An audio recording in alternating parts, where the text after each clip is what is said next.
Everyone, দেখুন আজকে আমাদের পুকুর থেকে কালকে আমরা ধরেছি বড় বড় দুটো শোল মাছ। এখন আমরা সেটাই কাটবো আর কেটে শোল মাছের একটা রেসিপি আমি আপনাদের সঙ্গে শেয়ার করব। মাছগুলো কত বড় বড় দেখুন। দেখুন বন্ধুরা, কত বড় শোল মাছটা।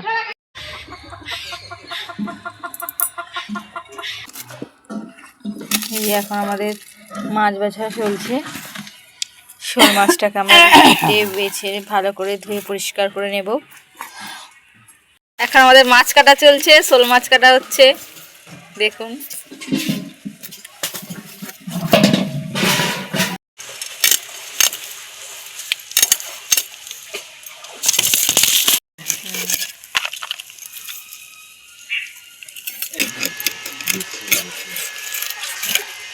মাছগুলো ধুয়ে পরিষ্কার করে নিয়ে চলে এসেছি।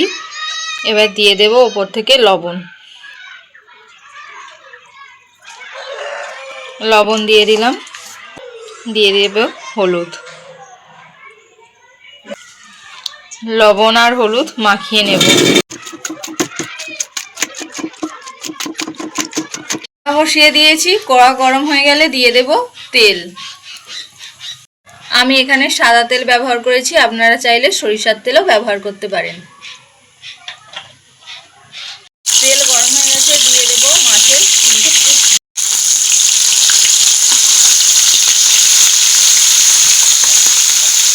তেল গরম হয়ে গেছে, দিয়ে দেব মাছের পিসগুলো। মাছের কারি বানানোর জন্য এখানে আমি কেটে নিয়েছি পেঁয়াজ, রসুন, আদা আর টমেটো। এখন আমি আদা রসুনটা বেটে নেব। শিলে মশলাগুলো বেটে নেব। প্রথমে বেটে নেব রসুনটা দিয়ে দিয়েছি শিলে, রসুনটা বেটে নেব।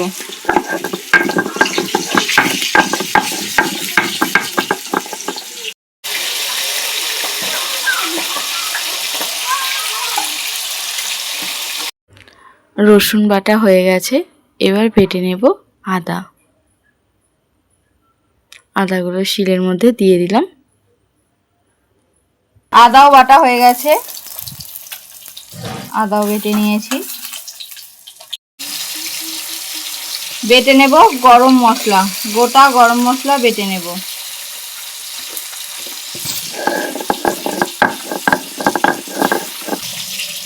একবারে মিহি করে বেটে নিয়েছি গরম মশলাটা। আলুগুলো পরিষ্কার করে ধুয়ে কেটে নিয়েছি। আমি গোল গোল করে ডুমো ডুমো করে আলু কেটেছি, আপনারা চাইলে লম্বা করেও কাটতে পারেন। মাছগুলো উল্টে পাল্টে ভালো করে ভেজে নেব। মাছগুলো উল্টে পাল্টে ভালো করে ভেজে নিয়েছি। ফোড়নে 5 ফোড়ন, গোটা শুকনো লঙ্কা দিয়ে দেব, কেটে রাখা আলু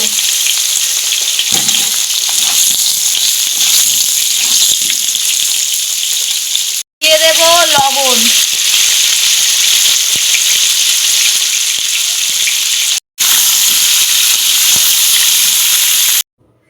এক এক করে মাছগুলো আমার প্রত্যেকটা ভাজা হয়ে গেছে। লাল লাল করে ভেজে নিয়েছি মাছগুলো।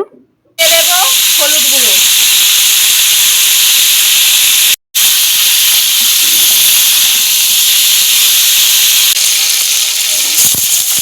কারি করার জন্য দিয়ে দেব পেঁয়াজ কুচি, দিয়ে দিলাম অল্প পরিমাণ লবণ, রসুন দিয়ে দিলাম, রসুন বাটা দিয়ে দিলাম, বেটে রাখা আদা, টমেটো কুচি, কাশ্মীরি রেড চিলি পাউডার দিয়ে দিলাম। কাশ্মীরি রেড চিলি পাউডার ঝালটা যেরকম খাবেন সেই অনুযায়ী দেবেন। অল্প জল দিয়ে মশলাটা কষিয়ে নেব।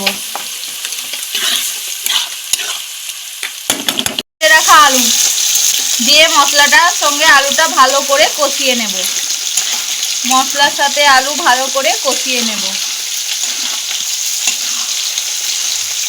মাছগুলো আমি মাঝখান থেকে অর্ধেক করে ভেঙে দেব, আপনারা চাইলে গোটাও দিতে পারেন।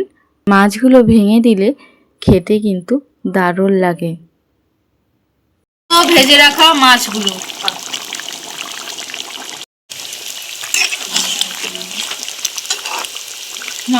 ভালো করে গ্রেভির সঙ্গে একটু নাড়াচাড়া করে নিলাম, যাতে মাছগুলোর ভেতরে একটু গ্রেভিটা ভালোভাবে মিক্সড হতে পারে।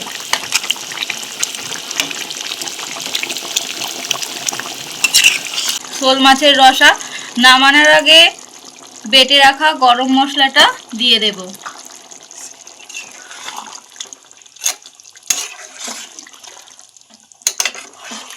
শোল মাছের রসা আমার তৈরি। বেটে রাখা গরম মশলা দিয়ে নামিয়ে নিয়েছি। তৈরি হয়ে গেছে আমার আলু দিয়ে শোল মাছের রসা। কেমন লাগলো অবশ্যই কমেন্ট করবেন। শোল মাছের রসা আজকের রেসিপিটা কেমন লাগলো অবশ্যই কমেন্ট করে জানাবেন। গরম গরম ভাতের সঙ্গে পরিবেশন করুন আলু দিয়ে শোল মাছের রসা। আজকের ভিডিওটি এখানেই শেষ করলাম। দেখা হবে আবার পরবর্তী ভিডিওতে। রেসিপিটি ভালো লাগলে লাইক, কমেন্ট, শেয়ার, সাবস্ক্রাইব করে পাশে থাকবেন। আর রেসিপিটি কেমন লাগলো অবশ্যই কিন্তু কমেন্ট করবেন। আপনারাও বাড়িতে বানিয়ে খাবেন আলু দিয়ে শোল মাছের রসা। শোল মাছের রসা আজকের রেসিপিটা কেমন লাগলো অবশ্যই কমেন্ট করে জানাবেন। দেখা হবে আবার পরবর্তী অন্য কোনো রেসিপির ভিডিওতে। ভালো থাকবেন সবাই, সুস্থ থাকবেন।